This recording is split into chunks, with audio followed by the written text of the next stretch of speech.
What's up, everybody? We're on the next track here. I'm gonna get some water real quick. Forgive me. Just living life. Shoot, I'm hungry. Fasting right now. Guess a little interlude before we start the verse.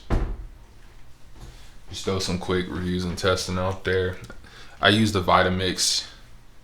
Forgot the exact motto. I'll do something on that later, but the Vitamix, I'll throw some fruit up in that John, some bananas, some apples. Excuse me, I have to put some watermelon in there, some berries, some nuts, seeds. I think, yeah, I put some seeds in there, and it chops it up. It's real good. It's real good. So, hey, Vitamix ain't with me, creating this John, but I'm just letting y'all know, like, respect. This is separate. Courtesy of Léon Acapella LLC, reviews and testing, www.leonapedal.com.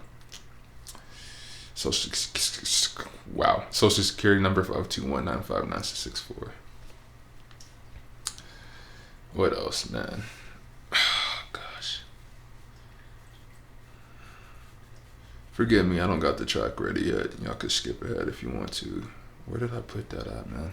I think I messed up. Jeez. But I hope y'all doing good. It's a sunny day outside, man. Everything is cool. It's beautiful.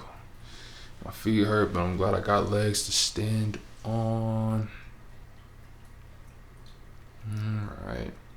Oh, I forgot to mention in the intro. Well, I mean, shoot, this is that next track, ain't it? Alright, so this track is called Tears in a Glass for a Stranger. Adele, what up? You know what I'm saying? Like, I know the track is a lot more cleaner, but I felt like I had to do it to that track on the remix tape because, I mean, I felt what you were saying. From the bottom of my heart, I felt that. So I wanted to do it on that beat because I have a lot of situations that fit, but there's one in particular that really fit. But on the remix tape, I think it got taken down for multiple reasons. One, on YouTube was because, copyright, things of that nature. I get it. The second one was because I put a certain picture up there with it, and it was me being called a nigger and a slave, and that my people are nothing but niggers and slaves, and that's all we're gonna be. Like I said, I got proof of who did it. I'm not gonna say their name for safety reasons, and that's the title track. That's the picture of the number 2, and I'm not gonna run away from that because I got in this situation, and I'm no longer a slave. I'm no longer a slave. I was the slave. I'll agree with that. I was part of this. I feel like this whole system slave shit, right? You feel me? We're so scared. We got the N word, but so many people want to say the N word in the closed raps, and it's like I want to show y'all that it's not. It's out here. When I play Call of Duty lobbies and things like that, people call people niggers all the time. You know what I'm saying? I'm not bleeping it out for anyone. You know what I'm saying? I have the title. The cover bleeped out, because but I'm not gonna bleep it out here. I've been called nigger. You know what I'm saying? I've been called nigger, and that's been honestly a big fight with me too, with my people, because it's like I used to say, well, I'm not saying nigga, don't call me nigga, but I understand why people do that, because it's like, okay, well, that's the way we took a word and made it our word again. But I'm like, let's go to niggas. You know what I'm saying? That's where they took that from anyway. And that's royalty. You know what I'm saying? Niggas is like where we should be at. Niggas is where we should be. That's what we should be calling each other. You know what I'm saying? If we're gonna call each other something. And I'm gonna do the best I can to stick to that too. But shoot, I wanna be your niggas. Sounds tight. Anywho, let's get to it, man. It was your cousin. Tears in a Glass from a Stranger. Let me make sure I'm saying the title right. Forgive me. Like I said, one take. Tears in a Glass for a Stranger. This is the title of your track, and I ain't trying to like. I mean, this is just to give love to you in the position you played in my life. You don't have to show yourself if you don't want to. But yeah, your cousin sent that nigger picture, FYI. So you deal with that how you want to deal with it. But she told me how much you love me. And it's like, I respect your relationship with your boy, your man, excuse me. And that's why I never made a move. It's like when we were at Target. When you worked at Target, yeah, I wanted to quit my job at McDonald's and work at Target and get you, but it's like you were taken, right? Y'all, as you'll hear, you got a GED together. I ain't gonna mess with that. My ex fiance invited you to our birthday party, my birthday party. We went to Rodizio's or whatever, and we double dated for the march, as well as vinyl after that. And you invited us to your wedding. I couldn't show up because it's like, I love you, you know what I'm saying? So but yeah, even after all that, I was trying to meet up with you just because I was trying to get with your cousin because we kept talking for years. But it's like, at the end of the day, I have to say she was just jealous of what we had, you know what I'm saying? And she wanted that, but she was racist. Like, we tried to chill out, and she just wouldn't. It would never happen. She never wanted to see me. When she came through, she passed by a lot, and what you did for me was crazy. You getting me that bracelet, all the talks we had during the times you had to talk at 9:00, after 9:00 on the phone, us watching, that the Denver Nuggets game and Lakers, like that was our tradition. I had it bad for you, girl. You know what I'm saying? Real bad. And there's no way I could have watched you get married. That.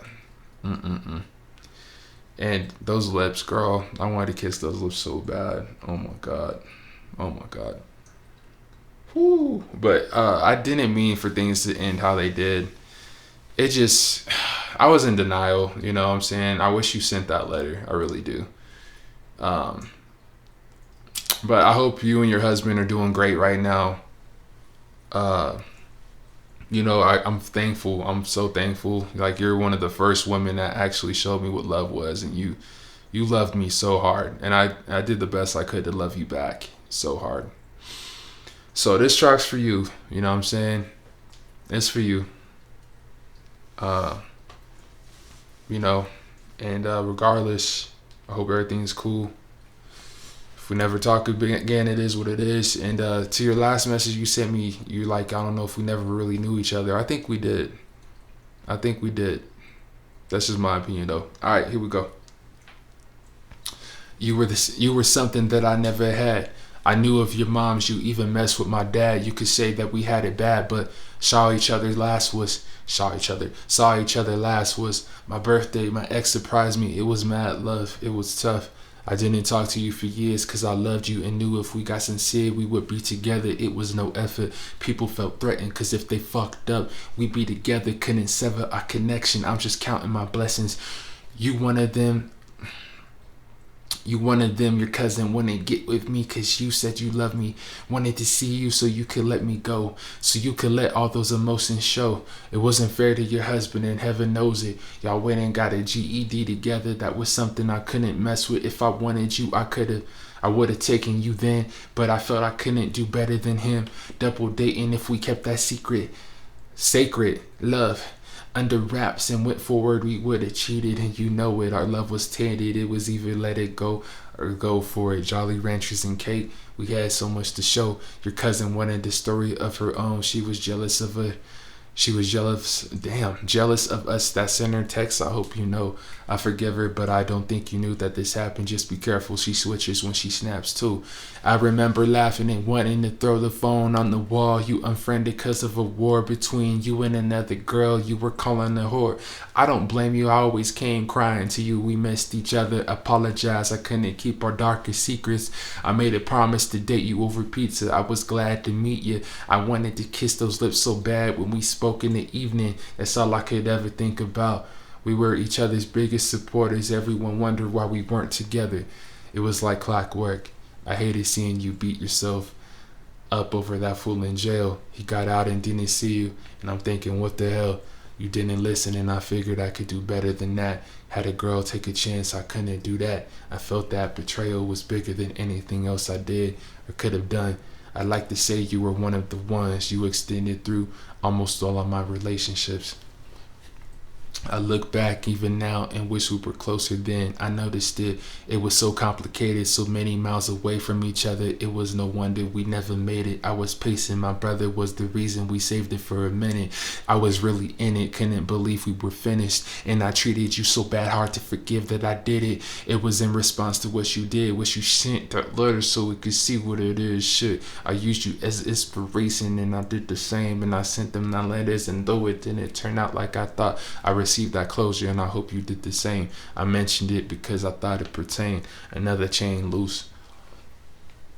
I felt this was overdue.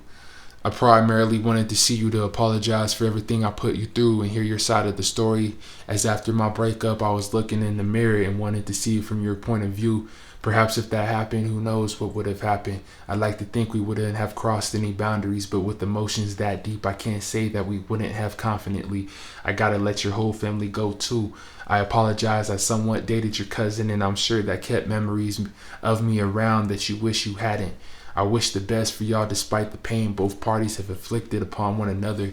It was an amazing ride, and thank you for that bracelet too. I couldn't keep it, my closest stranger. I couldn't come to your wedding if I knew we felt a way about each other.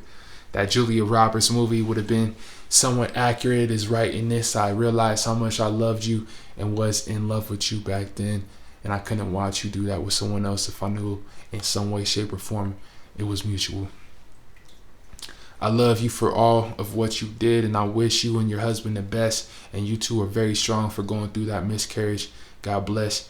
Thank you, as I wouldn't be who I am today if not for that. I wouldn't have found and fought for who I am if I didn't learn from our experience.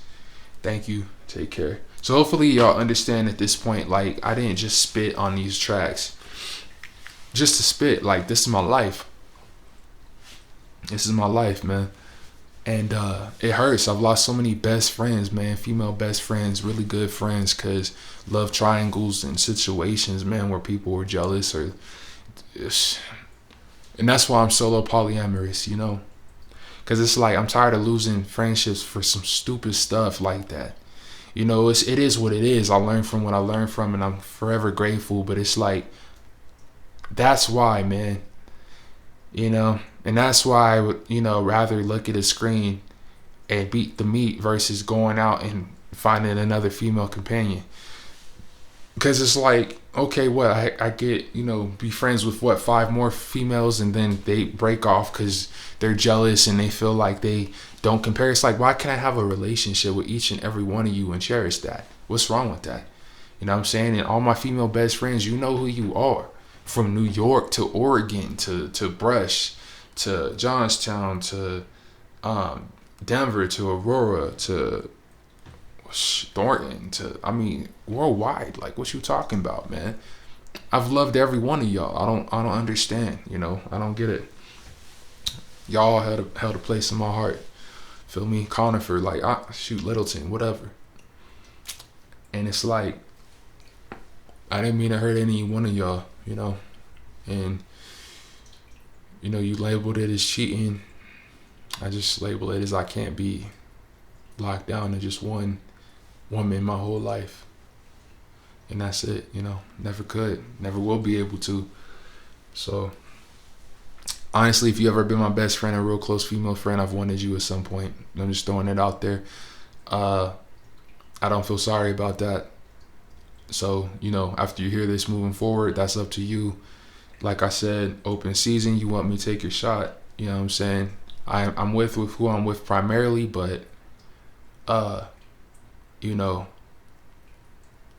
not going to not have a relationship with any other female just because I've tried that. You know what I'm saying? I've tried being in denial.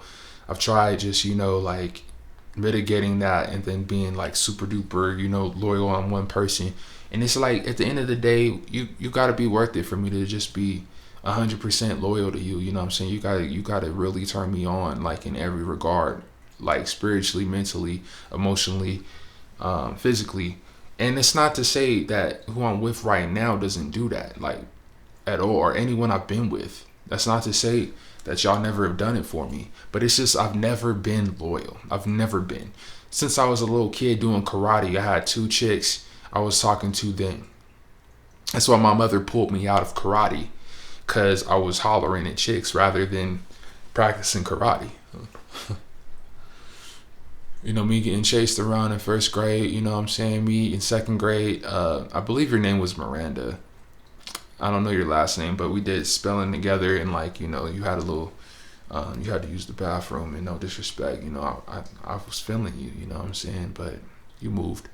Third grade, I ain't gonna say what my crush was. Third and fourth grade, y'all should know who it is. Middle school, you should know who my crush was then. I've had so many crushes, man. Come on. Come on.